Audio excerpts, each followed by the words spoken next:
Shout out to all the youngest, man. I got a dream. It's a vision out there. Go take it. Go chase that dream. Swag.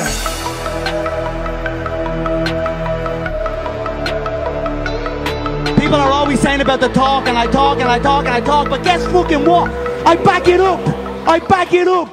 Wesh l'équipe. Non, je rigole. Bonjour à toutes et à tous. Bienvenue au podcast La Sueur avec Paulie Damso, Hostie Business. Nous sommes tous au même endroit pour parler boxe très rapidement. Enfin, très rapidement pour ce podcast un peu particulier.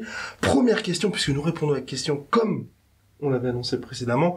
Question Instagram, @lasueur. N'hésitez pas à nous follow, à nous swallow. Alors, question de Dupeublé Rémi. Merci beaucoup pour cette question. La prochaine fois, je choisis un pseudo un peu plus court et facile à prononcer. Salut l'équipe! Serait-il possible de faire un sujet sur Triple G versus Canelo?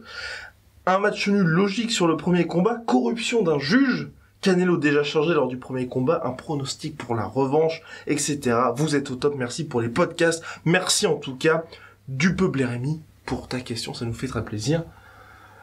C'est vrai qu'on avait... C'est une question vraiment intéressante parce que pour le coup, comme il le dit là, Jérémy, c'était un combat qui était très serré, qui a fait couler quand même beaucoup d'encre, pour la controverse. Pour la controverse. Tu vas me laisser parler s'il te plaît. Pour la controverse sur le juge qui avait donné les 3 rounds, tous les rounds à, je dis 3 rounds. Tous les rounds. Oui, c'est pas la fameuse Adelaide Byrne, ouais. Exactement. Tous les juges, tous les rounds à Canelo, et certains pensaient, il y avait les deux. Il y a des gens qui considèrent que Canelo avait fait suffisamment pour gagner, d'autres qui considéraient que Triple G s'était fait voler.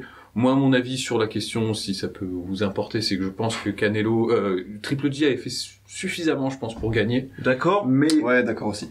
Mais quand on est en territoire ennemi, de toute façon, il faut faire plus. Exactement. En gros, c'était trop litigieux, même si, à mon sens, d'un point de vue purement pugilistique, il maîtrisait bien. Parce que bon, quand on regarde la plupart des rounds, c'était tout le temps à peu près le même découpage, c'était à peu près 30 secondes d'action dans le milieu du ring. Et puis immanquablement, en fait, Canelo se faisait cutter et passer le reste du round contre les cordes à pas faire grand chose, quoi. Et même ses contres, il y en a plein qui se sont un peu esbaudis sur les contres de Canelo. Quand tu regardes vraiment les ralentis, quand tu regardes vraiment les images, il y a peu de fois où il touche flush. Et c'est la force de Triple G, c'est de toujours réussir à avancer en se protégeant d'une manière ou d'une autre. Soit, en fait, avec ses avant-bras, soit, en fait, grâce à ses épaules et en absorbant un peu les coups. C'est vraiment un modèle du genre en tant que pressure fighter parce qu'il assume vraiment ça très bien. Il sait très bien le faire. Et c'est vrai que contre Canelo, finalement, il n'avait pas pris tant de coups flush direct que ça, tu vois. Il en a pris quelques-uns, mais il n'avait pas bronché, il bronchait pas. Il bronchait pas parce qu'il en plus de ça, il a un menton en acier, clairement. Mais même il force pas trop là-dessus. On sent qu'il est quand même intelligent, il joue pas sur sa résistance naturelle. Et il avait surtout, moi, ce qui m'avait vraiment surpris, c'est qu'il avait battu au jab Canelo, parce que Canelo c'était un peu celui qu'on vendait comme le styliste un petit peu, et le boxeur puncher un peu qui a un petit avantage technique, on va dire, sur les échanges à distance contre Gennady Golovkin, alors que quand tu regardes le match, il s'était fait un peu manger au niveau des jabs et il s'était fait quand même bien couper la route par Gennady Golovkin. Donc après, moi, je pense que c'est un peu trop tôt pour parler de pronostic. On est quand même le 15 septembre, le combat, on est à un petit peu moins d'un mois de la revanche. C'est vrai. Donc bon, moi après, je vais... Après, ce qui peut être intéressant aussi, c'est que dans le premier combat, si je me souviens bien, Canelo avait eu un style qui était beaucoup plus passif, attentiste, et pas défensif, mais beaucoup moins prise de risque et offensif qu'il n'était habituellement. Et ça avait surpris pas mal de monde. Et là, s'il change pour ce combat-là et qu'il vient avec un game plan complètement différent, ça peut... C'est sûr qu'on n'aura pas le même combat de toute façon, mais ça peut vraiment amener des problèmes à Canelo qui n'avait pas posé à Gennady, qui n'avait pas posé dans le premier combat. Donc c'est vrai que c'est tout pour faire des pronostics.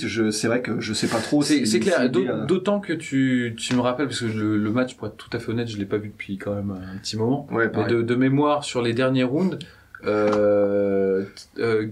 Canelo avait, à mon sens, trouvé la parade. Oui. Il l'a trouvé sur l'autar, en fait. C'est-à-dire quand il a commencé à attaquer en body punch Gennady Golovkin et réussir à rester dans le centre du ring, c'est là où, à mon avis, il a eu vraiment les plus beaux succès. je sais plus quel round c'était, je crois des round 10 ou round 11, enfin, où vraiment il a réussi pendant plus de la moitié du round à vraiment être au centre du ring. Et c'est toujours ça le problème, en fait, contre Gennady Golovkin et d'une plus large mesure quand on combat un pressure fighter, c'est qu'on se dit, bah, il avance sur moi, donc je vais le contrer. Et on est un peu obnubilé par le fait de se dire, bah, je vais le contrer au visage, je vais l'arrêter au visage.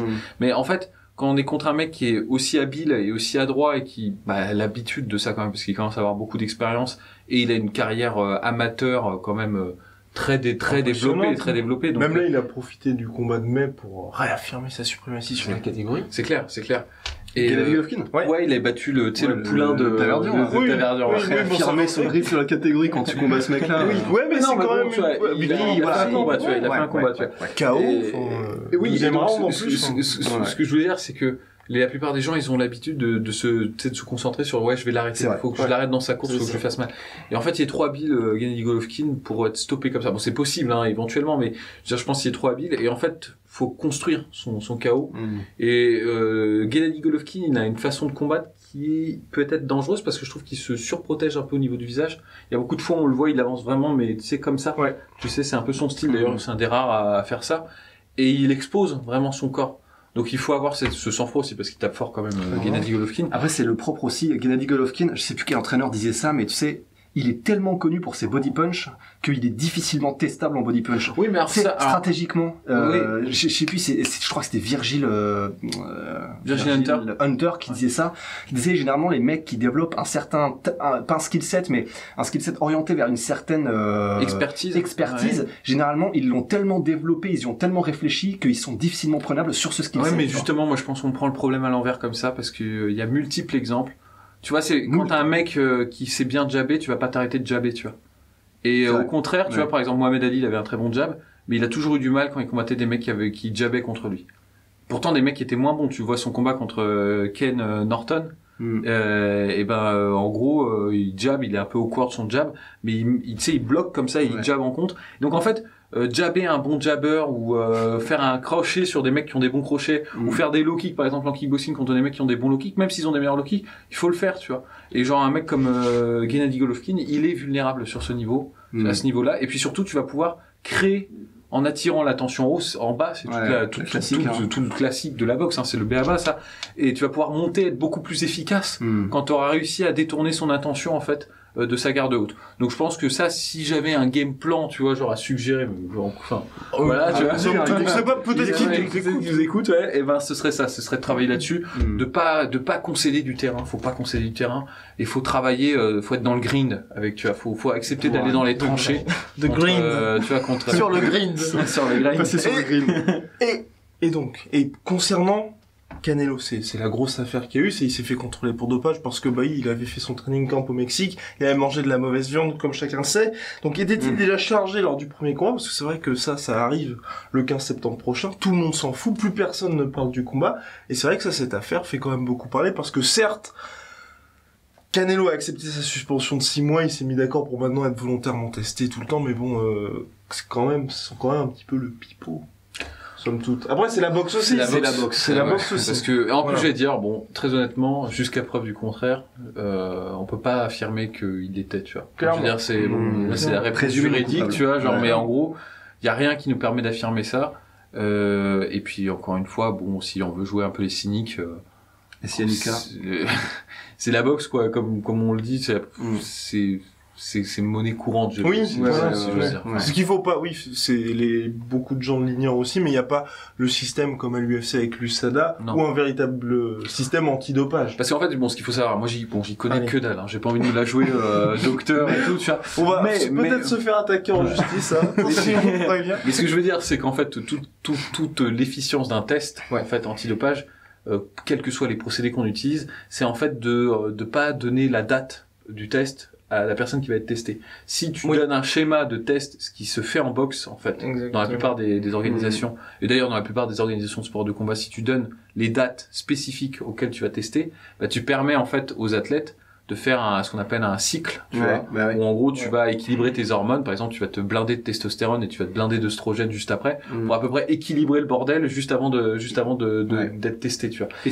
ils font ça en mode Et professionnel. les oui, mecs font clairement. ça et il y a aucun moyen de se faire cramer. Ouais. Si t'as vraiment les dates. Et c'est pour ça que pendant des années, l'UFC, on peut dire quand même que c'était un peu la fête du slip parce que les mecs savaient qu'ils allaient pas Et être même testés. sans avoir les dates. Parce que Georges Saint-Pierre en parlait, un combattant peut toujours dire qu'il est parti en Antarctique alors que... Ouais, voilà. Ouais, après voilà, il y a toujours moyen de se planquer, mais là en plus je crois qu'ils ont les dates, donc Oui. du coup voilà, donc en fait si c'est facile d'esquiver, Ouais. et si tu te fais gauler, c'est que t'as vraiment abusé, tu vois. Enfin, Ouais, c'est clairement, presque que, plus des tests pour dire, oh, regardez, là c'est un peu le sérieux qu'on met dans notre sport, Ouais. pour pouvoir le dire médiatiquement, alors qu'en backstage, c'est un peu comme au Pride en MMA, tu vois, tout le monde sait que Ouais, c'est puis, quand même permissif au point où tu peux te démerder normalement pour Exact, les et puis c'est aussi pour éviter que t'arrives complètement pour le coup chargé à bloc Ouais. le jour du combat, quoi. Voilà. Tu vois, il y a ça aussi, tu vois.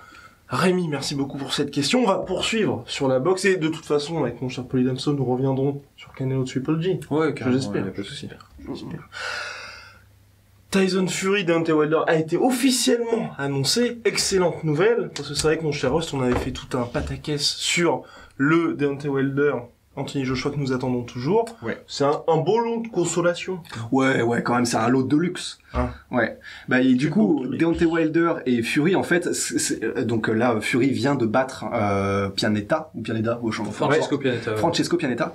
Et en fait, avant même que que l'issue de ce combat ne soit connue, en réalité, les interviews de Wilder et de Fury juste avant, les deux ont eu un appel téléphonique mano à mano, et en gros, ils sont passés directement l'un par l'autre pour organiser le combat, se dire ouais effectivement faut qu'on le fasse, on est chaud.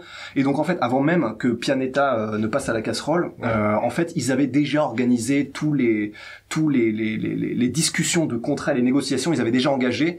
C'était d'ailleurs Wilder disait en fait non c'est Fury qui disait en fait avant même que le combat se fasse avec Pianeta, en fait Wilder s'est déjà fait à 99%. Exactement. Et effectivement ça l'est puisque quelques heures après l'annonciation de la fin du combat avec Pianeta, c'est officiel.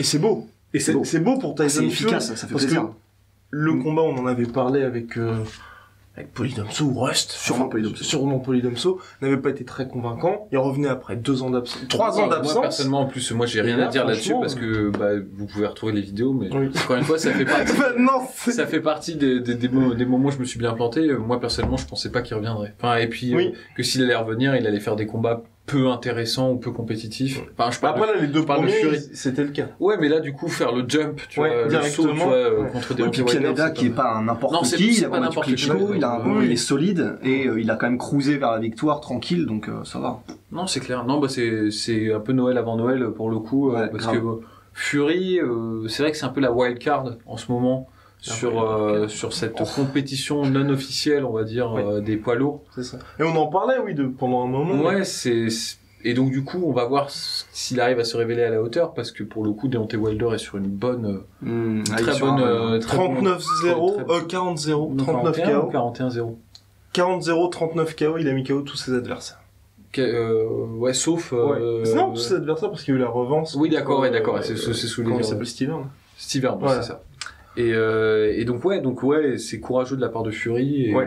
franchement c'est cool qu'ils aient concocté ça, qu'ils nous aient concocté ça. Surtout aussi rapidement après le retour de Fury. Oui, C'est- du panache, Ouais. c'est ce qu'on aime. Merci encore Rémi pour cette question, c'était un petit podcast bref mais intense sur la boxe. N'hésitez pas à nous suivre sur Snapchat @lassueur, Instagram @lassueur, Sûr. Twitter @lassueur_off OFF ou underscore OFF, et puis Facebook @lassueur. Posez-nous des questions, ça nous fait toujours plaisir, et puis comme vous voyez, on y répond avec le sourire. Avec plaisir. Shout out to all the youngest, man. I got a dream. It's a vision out there. Go take it. Go chase that dream. Swag.